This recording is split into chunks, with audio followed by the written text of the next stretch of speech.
അപ്പോൾ ഇന്ന് നമ്മൾ ഉണ്ടാക്കാൻ പോകുന്നത് ചാളയും ചെമ്മിപ്പുളിയാട്ടോ. എനിക്ക് ഭയങ്കര ഇഷ്ടമുള്ള ഇതാണ്. വെക്കാനും സിമ്പിളാണ്, പറഞ്ഞ നേരം കൊണ്ട് വെക്കാം. അപ്പം ആദ്യം തന്നെ നമുക്ക് ചട്ടിയിലോട്ട് വെളുത്തുള്ളി, ഇഞ്ചി, ഉള്ളി കൂടി ചതച്ചിടാം കേട്ടോ. അതിട്ട് കഴിഞ്ഞ് പുറകെ തന്നെ അരപ്പൊഴിക്കുക. അരപ്പിൽ ഞാൻ മുളക് പൊടിയും മഞ്ഞൾപ്പൊടിയും കൂട്ടി അരച്ച അരപ്പാണ്. ഇത് ഇട്ട് ചെമ്മിപ്പുളിയും ഉപ്പും ഇട്ട് വെച്ചിട്ട് നമുക്ക് അടപ്പത്തോട്ട് എടുത്ത് വെച്ചാൽ മതി. അതിന് മുമ്പ് അടപ്പത്തോട്ട് വെക്കണ്ട. അരപ്പെല്ലാം കൂട്ടിയിട്ടാണ് നമ്മൾ അടപ്പത്തോട്ട് വെക്കണേ. അല്ലാതെ സാധാ കറി വെക്കുമ്പോൾ താളിച്ചിട്ട് വെക്കണ പോലെ അല്ല ഇതെല്ലാം നമ്മൾ പച്ചക്കാട്ട് ഇടണേ. നിങ്ങൾ അങ്ങനെ ഉണ്ടാക്കി നോക്കണം, നല്ല ടേസ്റ്റാണ്. അത് കഴിഞ്ഞ് അടുപ്പത്ത് വെച്ച് തിളച്ച് കഴിയുമ്പോൾ നമ്മൾ ചാള മുഴുവൻ പെറുക്കി ഇടണം കേട്ടോ. ഞാനിത് ഇച്ചിരി തിളക്കുന്നതിന് മുമ്പിട്ടേ, എനിക്ക് വേറെ പണി ഉണ്ടായതുകൊണ്ട് ഞാനപ്പോൾ തിള വന്നതിന് മുമ്പ് ചാളിട്ടു. പക്ഷെ തിളച്ചിട്ട് ഇട്ടാൽ മതി. ഒരു 2-3 തിള കഴിയുമ്പോൾ തന്നെ വെന്ത്. അത് കഴിഞ്ഞ് കുറച്ച് വെളിച്ചെണ്ണ ഒഴിക്കണം, വേപ്പിലയും.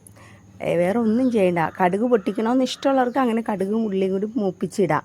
പക്ഷേ ഇത് ഇങ്ങനെ ഒന്നും ചെയ്യണ്ട. കുറച്ച് പച്ച വെളിച്ചെണ്ണ ഒഴിച്ചാൽ മാത്രം മതി, നമ്മുടെ കറി റെഡിയായി.